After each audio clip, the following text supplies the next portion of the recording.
Mr. Sanchez is on probation in cause number 1830854 for the offense of driving while intoxicated, third or more. Was previously in court, entered pleas of true to counts 1, 2, and 3 in that motion to revoke his probation. And there was an unagreed, there was no deal, and I've received an updated pre-sentence report. Have you both had an opportunity to review that report? Yes, Your Honor. Yes, Your Honor, I have.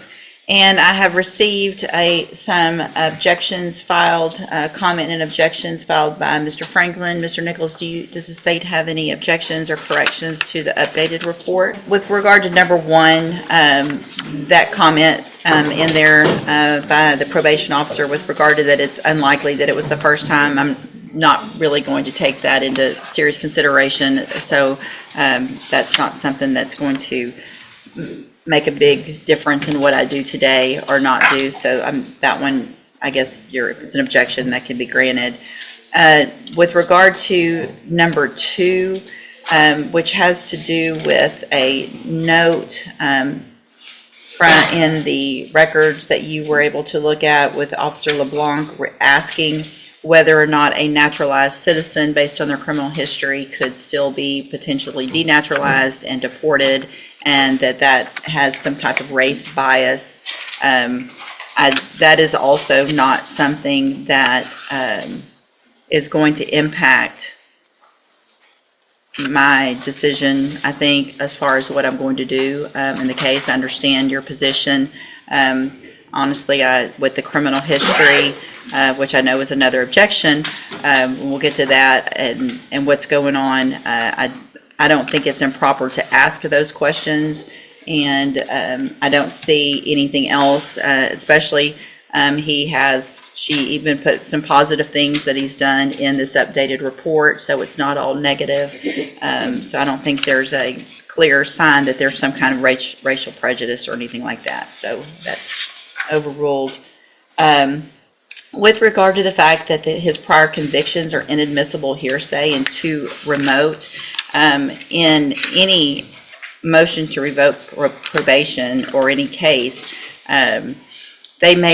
prior offenses could potentially not be admissible for purposes of enhancement or sentencing in front of a jury. But as far as going into, especially when it's a driving while intoxicated, which requires prior offenses to get where we are, I think it is imperative on me to understand the criminal history, understand when those were, understand the remoteness of some of these, but it doesn't take away from the fact that you have to have those prior driving while intoxicated to get where we are now.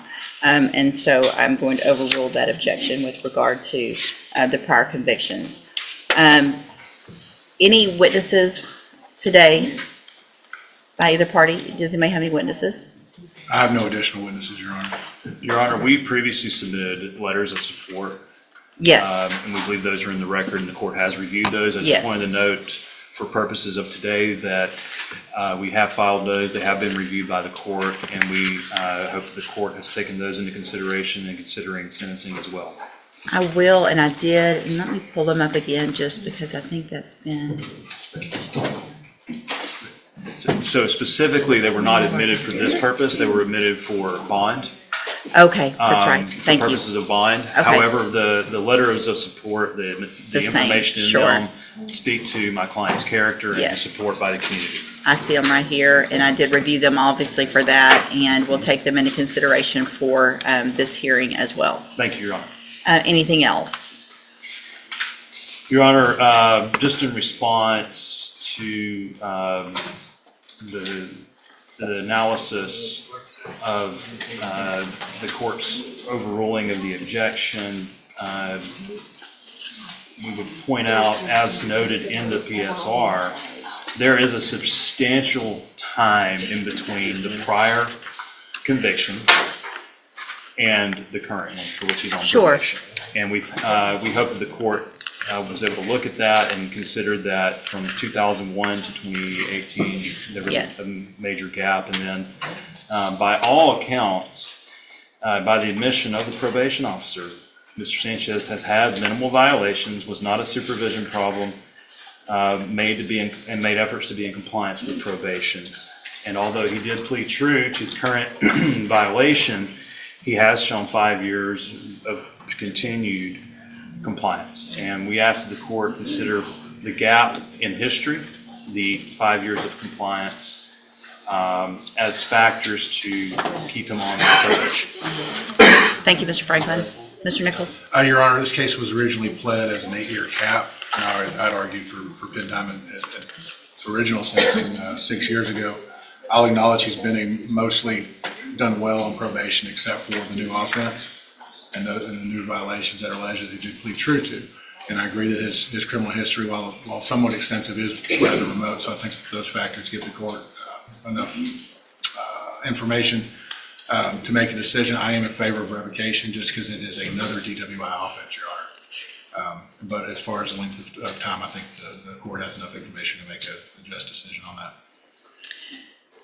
So, Mr. Sanchez, the issue, I understand Mr. Franklin's argument as well as Mr. Nichols. You did have a substantial amount of time where you were able to not drink and drive. The history is old, but then again, you started it up again, in my opinion. You got this DWI, so you had, there's a couple back in 1995, and then there's one in 2000, and then you had this one in 2018, and now we have another DWI that you have admitted to in another county where you were driving a vehicle without the interlock and under the influence. And at this point, I feel like we're all lucky that you have not, that we're here on a DWI, not an intox assault or an intox manslaughter or something like that. At some point, you've got to figure it out. You're on probation for the same offense. So I'm not inclined, and I don't think it's in the best interest of the community for you to remain on probation. I'm going to find that you entered your pleas of true to counts 1, 2, and 3 freely and voluntarily. Find those counts true. Find sufficient evidence to revoke your probation. I am going to take some of the good things that you've done in the length of time into consideration. I had initially marked on this pre-sentence report that I should probably give you the full 10. Mr. Franklin makes some good arguments with regard to the length of time that you went without being in trouble. It looks like you did well with some things on probation, but the main thing, you didn't. And so at this time, I'm going to sentence you to a term of 7 years in the institutional division of the Texas Department of Corrections. You will receive credit on that sentence for any time that you've been in custody that the law gives you the right to receive. Ms. Pratt, why won't you give me your analysis this morning? Well, that's the same thing we went through last time. That's why I have the patch, because I found out that I have a tumor in my kidney Okay. while I was in jail, so that's why I can't urinate. Okay. Because I have notification, The lady came from Vienna to put the patch on. It was real late at night in jail. so I have notification dated yesterday, the 6th, that you got a drug patch on August 31st when you were in the jail, and that they haven't seen you back to change or put another patch on you. 2 weeks ago, they didn't tell me to come back to check. They didn't give me a date or anything. I don't believe I that. thought I was coming today to get it taken off when I came, or yesterday. That's not what that's not true. So I'm going to I had find, the paper at home. I didn't bring it with me. well, you didn't show up yesterday, you didn't bring what you needed today, you haven't got your drug patch changed, you won't go to the restroom. Well, she said 2 weeks. Right. When you change it. Yeah, Yeah, so it's been that right now. I was going over there when I left court. I was here yesterday. I was in the parking lot. you being in the parking lot doesn't do any good because I'm not in the parking lot, am I? Right? Okay. Yes. Your criminal history is prior felony possession of controlled substance cases. The fact that I have notification that you have not changed the patch like you're supposed to and that you, in my opinion, appear to be potentially under the influence of something this morning. For the record, it looked like you were sleeping, having trouble staying in your I've chair. been up all night crying. Okay, I'm going to raise your bond this time for violating your condition of your bond that you have a drug patch and have it changed every 2 weeks in the appropriate way. I'm going to raise your bond to $20,000. Condition of that bond obviously is that you have a drug patch. You got to figure out how to do it. You have to figure out, ask the questions, get it changed the right way at the right time, and then we'll see what happens from there. You can go back with the bailiff.